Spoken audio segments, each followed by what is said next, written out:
une variété d'erreurs qui sont possibles dans le cas de la mimésis, mais qui n'ont pas de raison d'être si l'objet artistique est produit par le programme anti-euripidien que nous venons d'évoquer. On peut supposer que lorsqu'une œuvre d'art de ce genre est réussie, il n'existe aucun objet dans la réalité avec lequel on pourrait la confondre. Platon lui-même aurait peut-être approuvé ce genre d'œuvre d'art. Il était en tout cas davantage un mystique que ne l'était son héros Socrate. En vertu de ce programme, toutes les déformations de la réalité qui avaient été bannies au nom du socratisme esthétique sont réintroduites par une décision artistique cette fois-ci. C'est ainsi qu'on cultivera par exemple une raideur ostentatoire, des archaïsmes délibérés, une artificialité d'opéra ou encore un falsetto si marqué et si accentué qu'on ne saurait plus être soupçonné de vouloir exposer le public au danger de l'illusionnisme, à moins que le public en question ne vive dans un monde tellement différent du nôtre qu'en créant une œuvre qui est en discontinuité avec celui-ci, nous produisions du même coup un objet qui est en continuité avec celui-là. En tout cas, pour un public qui vit dans le même monde que l'artiste, il doit être clair que celui-ci n'est pas un imitateur raté, comme l'est l'imitateur de corbeaux malhabiles, et que son but se situe ailleurs. Imaginons un instant un magicien maladroit qui, par inadvertance, révélerait le double fond de ses malles et les cartes cachées dans sa manche. Il échouerait à produire les supercheries innocentes qui sont le but de tels spectacles. Prenons maintenant l'exemple opposé d'un homme faisant voir délibérément ce que contiennent ses manches et révélant le dispositif de trucage de ses malles. Ce faisant, il élèverait son art à un autre niveau, ce qui peut évidemment paraître déconcertant parce que ne correspondons plus aux conventions banales de la prestidigitation, ou que l'illusion se situe dans ce cas, pour autant qu'elle soit encore localisable quelque part, ce ne sera pas à sa place habituelle, entre la main et l'œil. Il en va de même pour notre art anti-euripidien, dont, si Nietzsche a raison, Wagner serait un exemple, avec cet avantage initial qu'il s'est consacré à l'opéra, c'est-à-dire au moins probable de tous les arts, sauf pour les communautés hypothétiques dont les membres communiqueraient normalement par le chant et qui n'auraient recours à la parole que pour se divertir, de telle sorte que nos pièces de théâtre fussent-elles, comme c'est le cas de celle d'Euripide, d'un réalisme impitoyable, seraient aussi abstraites pour eux que les opéras le sont pour nous. En tout cas, selon cette nouvelle théorie, l'essence de l'art réside précisément en ce qui ne peut pas être compris à travers la simple extension des principes dont nous nous servons dans la vie de tous les jours. Dès lors, l'art aura inévitablement un caractère mystérieux, et comme auparavant, Euripide sera accusé d'avoir causé la mort de la tragédie en lui enlevant son caractère mystérieux au nom des exigences de la raison. Il s'agit là sans conteste d'une théorie sérieuse, et qui permet la reconnaissance d'un grand nombre d'œuvres d'art extrêmement intéressantes, dont quelques-unes d'une très grande valeur artistique. Mais elle pose problème dès qu'on l'examine d'un point de vue philosophique, même en faisant abstraction du fait qu'elle entretient une sorte de rapport parasitaire avec la théorie qu'elle rejette, à savoir la théorie mimétique, et que de ce fait, elle lui est conceptuellement très liée. Par ailleurs, lorsqu'on réintroduit des conventions d'autrefois, il est vain d'espérer qu'elles revêtent la même signification pour le public actuel que pour le public d'antan. Ce n'est pas uniquement le théâtre qui a changé entre-temps, mais toute la société, de sorte que les rapports que le public contemporain entretient avec ces conventions réactivées sont nécessairement très différents de ceux existants entre le public d'autrefois et ces mêmes conventions qu'il reconnaissait et acceptait spontanément comme faisant partie intégrante de son expérience théâtrale et plus généralement artistique. Cela dit, malgré leur importance, ces points ne s'intéressent que secondairement. Mon véritable propos peut se résumer ainsi. 1. Comment peut-on faire la différence entre un objet artistique, qui est en rupture avec la réalité telle que le public la conçoit, et un simple objet banal, mais nouveau, qui enrichit cette réalité d'une entité supplémentaire? Ou inversement, convient-il de considérer chaque nouvel objet, par exemple, une nouvelle espèce ou une nouvelle invention, comme une contribution à l'art. 2.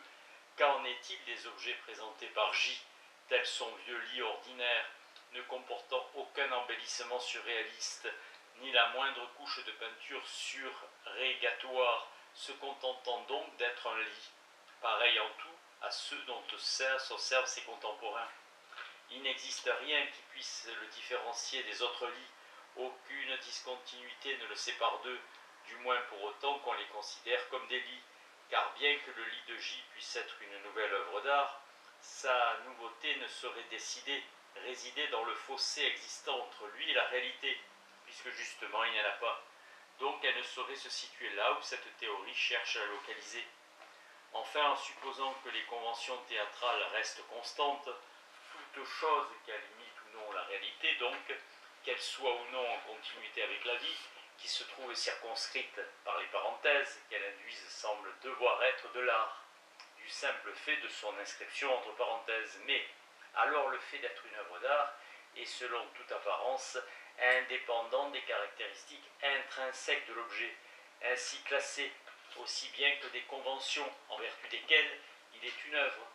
S'il en est ainsi, le programme mimétique, tout comme la théorie anti-mimétique élaborée par Nietzsche, ne sont pas pertinents pour définir l'essence de l'art. Il semble donc que la seule analyse possible soit d'ordre institutionnel. De même que quelqu'un est un ami, est un mari qui, s'il remplit certaines conditions institutionnellement définies, bien qu'extérieurement il puisse ne pas se distinguer d'un autre homme. Une chose serait une œuvre d'art si elle remplit certaines conditions institutionnellement définies, bien que, comme c'est le cas pour le lit de J, elle puisse ne pas se distinguer extérieurement d'un objet qui n'est pas une œuvre d'art.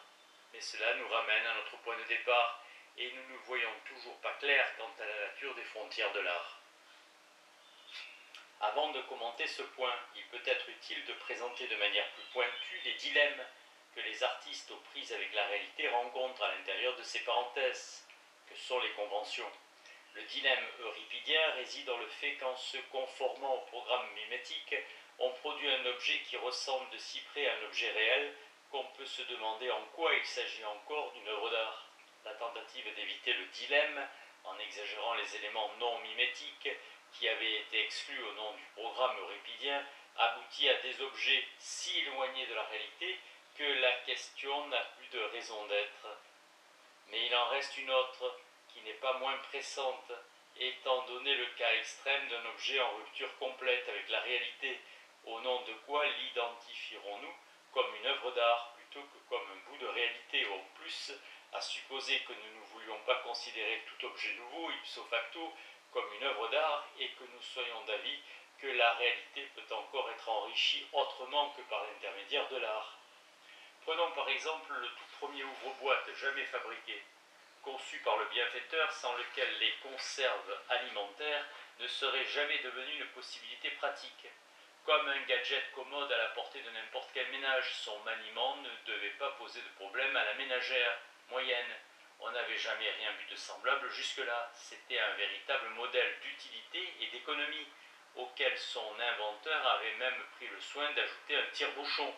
Cet objet si familier de nos jours. Supposons que plus tard un archéologue déterre un de ces ouvre-boîtes. Il se demandera peut-être s'il ne s'agit pas d'un objet votif exécuté en métal ordinaire. Mais cette possibilité ne m'intéresse moins que le fait que l'ouvre-boîte enrichit la réalité, puisqu'il est une forme nouvelle, et que cependant, selon l'avis de tout le monde, il n'est pas une œuvre d'art. Or, on peut imaginer qu'au moment même où son inventeur le présenta au monde en s'exclamant « Eureka », un artiste venait de créer de manière tout à fait indépendante une œuvre d'art, lui ressemblant en tout point. Voici d'ailleurs le commentaire chaleureux que l'œuvre inspira à un critique et qui parut dans la chronique des Beaux-Arts.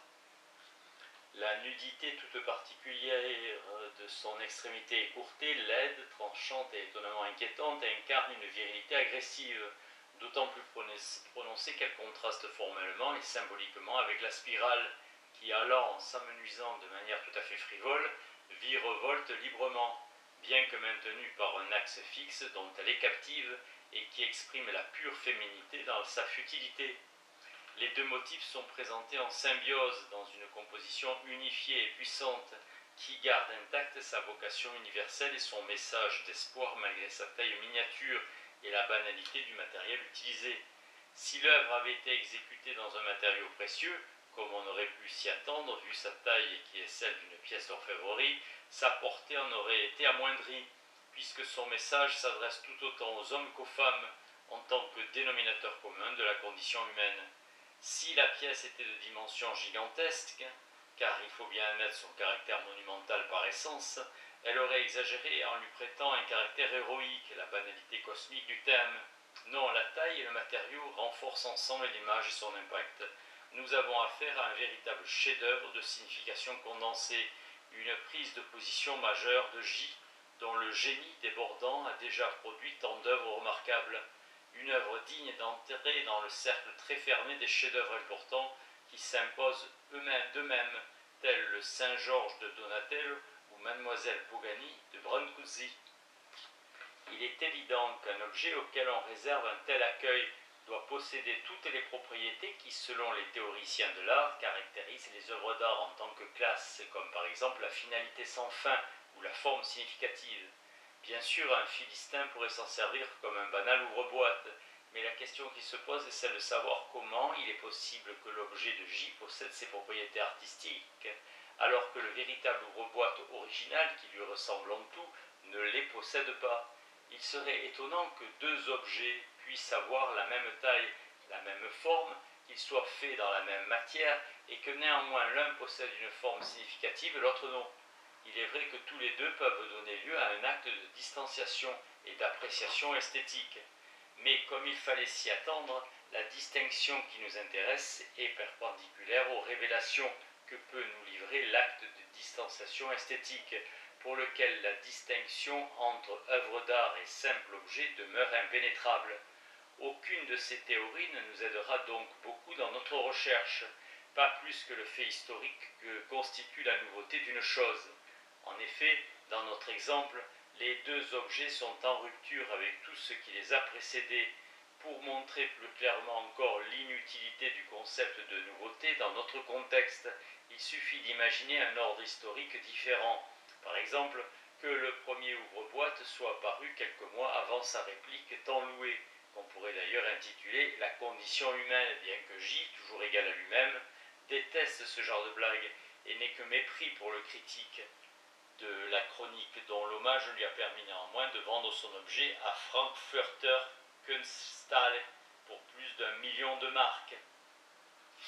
Ainsi, tout se passe comme si le dilemme euripidien renaissait sous une forme différente à l'extrémité opposée du spectre artistique, étant donné que les révolutions artistiques ont tendance à se produire selon un mouvement de pendule entre les deux pôles définis par ce spectre, allant du réalisme extrême au réalisme extrême, quelle que soit la direction que nous choisissions.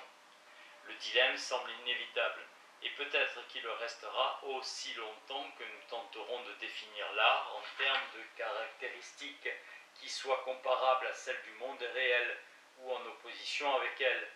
Mais dans ce cas, on pourrait être tenté de soutenir que le dilemme s'impose fatalement, car sur quoi pourrait-on ériger une théorie de l'art sinon sur des propriétés comparatives ou contrastives?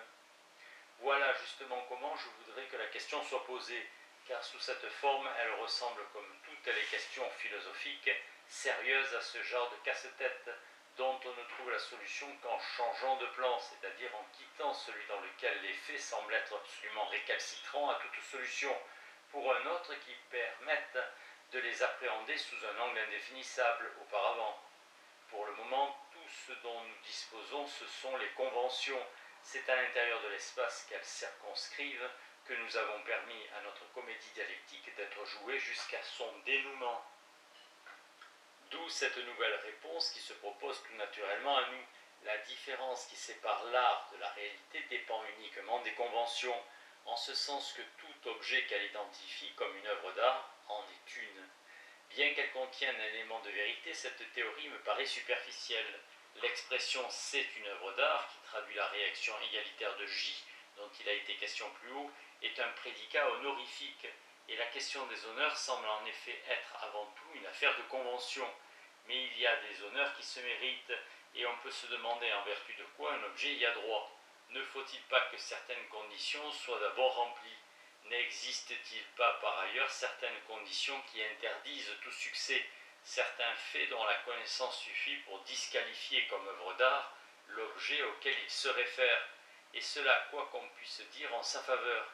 Imaginons un objet apparemment semblable en tout à un tableau émouvant, disons le cavalier polonais de Rembrandt, qui représente un personnage à cheval poursuivant sa route vers une destinée incertaine, dont nous apprendrions qu'il n'a pas été peint, mais obtenu en déversant une grande quantité de couleurs dans une centrifugeuse couleur qui a éclaboussé la toile après qu'on eut mis la machine en marche, juste pour voir ce qui se passerait. Et il s'est passé que par une sorte de miracle statistique, les molécules de peinture se sont disposées de manière à produire quelque chose qui extérieurement présentait toutes les apparences d'une des peintures les plus profondes d'un des artistes les plus pénétrants de l'histoire de ce sujet, un tableau qui pourrait être l'expression de toute une vie. On peut se demander si, connaissant ce fait, nous serions prêts à considérer un tel objet dû au hasard comme une œuvre d'art. Supposons que quelqu'un déclare qu'il s'agit d'une œuvre d'art, et que comme dans le cas de J, elle en devient une de ce fait. Cela voudrait-il dire que le cavalier polonais lui aussi a été reconnu comme une œuvre d'art suite à une telle déclaration? Et si tel était le cas, est-ce que tout ce qu'on peut dire au sujet du tableau de Rembrandt, c'est qu'il s'agit d'œuvres d'art par décret? Ou doit-il au contraire son statut à ces caractéristiques qui font défaut à notre objet, bien qu'il lui ressemble en tout? Dans ce cas, en quoi pourrait-elle bien consister? Et si c'est grâce à elle que le cavalier polonais est considéré comme une œuvre d'art, quelle théorie de l'art pourrait être assez puissante pour s'appliquer au tableau de Rembrandt en même temps qu'à des objets tels que le lit de J ou cette surprenante répartition de pigments qui est notre réplique du cavalier polonais? Ou n'existe-t-il aucune théorie qui soit capable de rendre compte simultanément de ces deux sortes d'objets, ce qui signifierait qu'il ne saurait y avoir de théorie générale de l'art? Supposons qu'en effet tout se résume à de tels honneurs accordés par les membres judicieux du monde de l'art, et que donc un objet soit une œuvre d'art uniquement parce qu'on déclare qu'il en est une. Comment expliquer alors la différence profonde qui sépare nos deux œuvres indiscernables? Où sommes-nous prêts, selon je doute, à affirmer que notre objet dû à l'action du hasard est comme sa réplique indiscernable, une des peintures les plus profondes de l'histoire de ce sujet? Pourrait-on dire de lui qu'il est profond ou même superficiel ou vide, à la manière de l'œuvre de J? La théorie conventionnaliste ne nous permettant pas de trouver des réponses à ces questions, nous sommes obligés de chercher ailleurs.